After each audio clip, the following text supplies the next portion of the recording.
Hi. Hello. నమస్తే అందరికి. Welcome to my channel. ఇప్పుడు మనం చెప్పుకోబోతున్న స్టోరీ 'మనసా పలకవే' ఎపిసోడ్ 123. ఇంకొక్కసారి నీ అయ్యకి, నీ అన్నలకి చెప్తావని బెదిరించావనుకో, మామూలుగా ఉండదే సాహి నీకు. ఇప్పుడు వాళ్ళు కూడా నా సైడే ఉన్నారు. పైగా నిన్నేదైనా చేసుకోవచ్చు అని చెప్పారు కదా! కాబట్టి ఇక్కడ నేనేం చేసినా నువ్వు మూసుకొని ఉండాలి అని సాహిత్య నడుము పట్టుకొని ఆమె పెదాలని మూసేశాడు సిద్ధు అతడి పెదాలతో. అంతే పాపం ఆ డ్రింక్ స్మెల్‌కి కళ్ళు తిరగడం ఒక్కటే తక్కువ సాహిత్యకి. అలా 10 నిమిషాల పాటు ఆమె పెదవులను చాక్లెట్‌లా చప్పరిస్తున్న సిద్ధూని ఎలా వదిలించుకోవాలో తెలియక "రేయ్! వామిటింగ్ వచ్చేలా ఉంది వదలరా" అని అతడి ఛాతీ మీద చెయ్యి వేసి నెట్టగానే "ఇంకొక్కసారి నా ముందు ఇలానే వాగావనుకో అప్పుడు చెప్తాను దొంగ మొహందాన నీ సంగతి" అని ఫుల్‌గా తాగడంతో మనోడు వెళ్లి బెడ్‌కి అడ్డంగా పడడంతో వీడికెక్కువైనట్టుంది. ముందు మా అన్నయ్యలని, డ్యాడీని అనాలి వీడికి మందు పోసినందుకు. దొంగ వెధవ. వీడెప్పుడూ అసలు నాకు తాగినట్టు కూడా కనిపించలేదు. ఇప్పుడు మాత్రం ఏదో తాగుబోతులా అంత తాగాడు. వీడి దగ్గరికి వెళ్తే చాలు స్మెల్ ఎలా వస్తుందో చూడు. పైగా వీడు తాగింది అవ్వక ఇప్పుడు అదేదో నేను తాగినట్టుగా నాకు తల తిరుగుతుంది అని సాహిత్య వెళ్లి ఫేస్ వాష్ చేసుకొని వచ్చి కొన్ని వాటర్ తాగి తన ఆయాసాన్ని తీర్చుకుంటూ సిద్ధుని సరిగ్గా పడుకోబెట్టి ఆమె కూడా పడుకోవడంతో మళ్ళీ చిన్న పిల్లాడిలా ఆమె మీదకు వచ్చి ఆమె కడుపు మీద జాగ్రత్తగా చెయ్యి వేసి డాడీ ఉన్నాడు కదా బంగారం నీ పక్కనే బొజ్జుకో మమ్మీని డిస్టర్బ్ చేయకు అని అతడు మాత్రం అతడి మీసాలతో గడ్డంతో ఆమెను డిస్టర్బ్ చేస్తూనే ఆమె కడుపులో ఉన్నోడికి మాత్రం మమ్మీని డిస్టర్బ్ చేయొద్దు అని చెప్తున్న సిద్ధుని చూస్తే తన్నాలి అనిపించింది సాహిత్యకి. కానీ ఇప్పుడు తాగున్నాడు. అరిచినా ప్రయోజనం ఉండదు. వీడి సంగతి మార్నింగ్ చెప్పాలి అనుకోని ఇక సాహిత్య, సిద్ధు సమక్షంలో చాలా రోజుల తర్వాత హాయిగా నిద్రపోయింది. ఉదయాన్నే సాహిత్య లేచి రెడీ అయ్యి టాబ్లెట్స్ వేసుకొని వాళ్ళ వదిన తీసుకొచ్చిన ఫ్రూట్స్ తినేసి సిద్ధు ఎప్పుడు లేస్తాడా అని సోఫాలో కూర్చొని చూస్తూ ఉంటే ఉదయం 10 గంటలకు తీరిగ్గా లేచిన సిద్ధు తల పట్టుకొని ఒసేయ్ తల పగిలిపోతుంది అని అరిచాడు. ఇంకో 4 బాటిళ్లు తాగకపోయావా అప్పుడు తలనొప్పి తగ్గేది అని సాహిత్య కాస్త కూడా కనికరం లేకుండా అంటుంది. నీ అబ్బా! తర్వాత తిడుదువు గాని మజ్జిగ తీసుకురావే. తల నిజంగా చాలా పగిలిపోతుంది అని సిద్ధు అరవడంతో, అంతలా తాగడం ఎందుకు? మరి ఇంతలా అరవడం ఎందుకు? పైగా ఇప్పుడు ఇంతలా బాధపడడం అవసరమా? ఇలా నిన్ను ఎంతలా ఎవరు తాగమన్నాడురా? అని సాహిత్య గొడవకి పోతూ ఉంటే, ముందేదైనా తీసుకొచ్చి నా మొహాన కొట్టి ఆ తర్వాత అరవవే. ఇప్పుడు మాత్రం తలనొప్పి లేస్తుంది. నీ మాటలు వినే పొజిషన్‌లో లేను అని చెప్పాడు సిద్ధు. ఇక సాహిత్యనే వెళ్లి అతడి కోసం మజ్జిగ కలిపి తీసుకొచ్చి ఇవ్వగానే అది తాగేసి అతడి తలనొప్పి తగ్గించుకుంటూ అప్పుడు సాహిత్యని చూశాడు సిద్ధు. అతడు ఆమెను చూడగానే తాగుబోతు ఎదవ అని సిద్ధుని తిట్టింది సాహిత్య. ఒసేయ్! రోజూ ఇంట్లో నేనేదో తాగొచ్చి నిన్ను తంతున్నట్టు కథలు బడకు. తాగుబోతు ఎదవ ఏంటే తిక్కల మొహందాన అన్నాడు సిద్ధు. ప్రతిరోజు తాగినా, ఎప్పుడో ఒకసారి తాగినా, తాగిన వాళ్ళని తాగుబోతనే అంటారు. పైగా నైట్ ఎంత విధ్వంసం చేశావు తిక్కల వెధవ.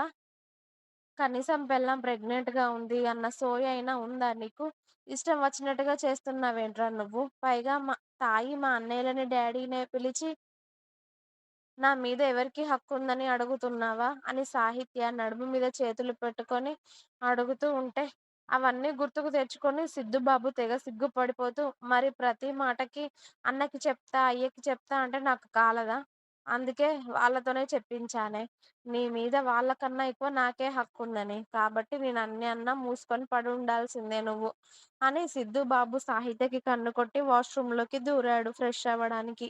సిద్ధు ఫ్రెష్ అయ్యి వచ్చాక కూడా సాహిత్య ముక్కు ఇంకా ఎర్రగా ఉండడంతో, ఆమె కోపాన్ని అతడు ఎంజాయ్ చేస్తూనే రెడీ అవుతూ ఉండడంతో, తార వచ్చి సాహిత్య, సిద్ధు టిఫిన్ చేద్దాం రండి. అందరూ మీకోసమే వెయిట్ చేస్తున్నారు అంది.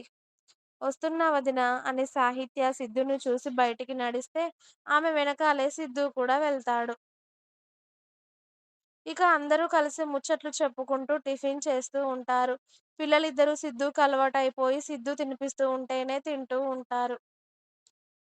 సిద్ధు చక్కగా వాళ్ళ అమ్మానాన్నతో, వాళ్ళ అన్నయ్యలతో, వదినలతో, పిల్లలతో అందరితో కలిసిపోయి సంతోషంగా మాట్లాడుతూ ఉంటే భలే హ్యాపీగా అనిపించింది సాహిత్యకి. దీనికోసమే కదా తను చావంచుల వరకైనా వెళ్ళాలి అనుకుంది. సిద్ధు ప్రేమ కోసం తను చావడానికైనా సిద్ధపడింది. కానీ ఇలాంటి ఒక రోజు వస్తుంది అని తను కలలో కూడా ఊహించనే లేదు. ఇక పెళ్లయిపోయాక వాళ్ళ నాన్న చస్తే దగ్గరికి తీయడు అని అనుకుంది. కానీ కన్నప్రేమ, రక్త సంబంధం ఎప్పుడు దూరం అవ్వవు అని వాళ్ళు మరోసారి నిరూపించి, మళ్ళీ కూతుర్ని, అల్లుడిని దగ్గరికి తీసుకొని వాళ్ళని అంత సంతోషంగా చూస్తూ ఉంటే నిజంగా చాలా హ్యాపీగా అనిపించింది సాహిత్యకి. అలా అందరి టిఫిన్‌లు కంప్లీట్ అవ్వగానే, "మావయ్య ఇక సాహిత్యని ఇవాళ నేను ఇంటికి తీసుకెళ్తాను. నాకు కూడా ఇంటి దగ్గర పనులున్నాయి. అవన్నీ వదిలేసే వచ్చాను ఇప్పటికే. తను నన్ను వదిలి ఉండదని తెలిసే వచ్చేసాను. చూసారు కదా మీరు." నేను లేకపోతే ఎలా అయిందో. తిండి కూడా మానేస్తుంది. తను ఇక్కడ ఉంటూ చక్కగా ఉంటాను అంటే, నాకైతే ఎలాంటి అభ్యంతరం లేదు. డెలివరీ వరకైనా ఉంచేస్తాను అని చెప్పాను. కానీ చూసారు కదా! తనిప్పుడు ఆరోగ్యంగా లేకపోతే పుట్టే బిడ్డ కూడా ఇబ్బంది పడాల్సి వస్తుంది. ఒకవేళ తను మళ్ళీ డెలివరీ వరకు తనకి రావాలి అనిపిస్తే తనని నేనే తీసుకొచ్చి డ్రాప్ చేస్తాను మావయ్య అని సిద్ధు చెప్పడంతో, నా కూతురు నీ దగ్గర సంతోషంగా ఉంటుంది అంటే అంతకన్నా ఇంకేం కావాలి బాబు! మాకు కూడా అర్థమైంది. ఇక్కడికి వచ్చిన కొద్ది రోజుల్లోనే తను నిన్ను వదిలి ఉండలేదు అని. జాగ్రత్తగా వెళ్ళండి నాన్న. డ్రైవర్‌ని తీసుకెళ్ళు. అంత లాంగ్ డ్రైవ్ ఏం చేస్తావు నువ్వు? అని అన్నారు సారథి గారు. పర్లేదు మావయ్య. నేను డ్రైవ్ చేస్తాను. ఏం కాదు అని అన్నాడు సిద్ధు. ఇంకో 2 రోజులు ఉండొచ్చు కదా బాబు! అని రాణిగారు అడిగారు. కూతుర్ని అసలు చూసుకున్నట్టుగా లేకపోయేసరికి. ఇప్పటికే నేనొచ్చి 3 డేస్ అవుతుంది కదా అత్తయ్య. నేను వెళ్ళకపోతే అక్కడికి పనులన్నీ అక్కడే ఆగిపోతాయి. ఏమనుకోకండి అత్తయ్య. ఇప్పుడు మళ్ళీ వచ్చినప్పుడు ఇంకో 4 రోజులు ఎక్కువ ఉంటాను కానీ, ఇప్పుడు నేను ఖచ్చితంగా వెళ్ళాలి అత్తయ్య. పనులు మధ్యలోనే వదిలేసొచ్చాను.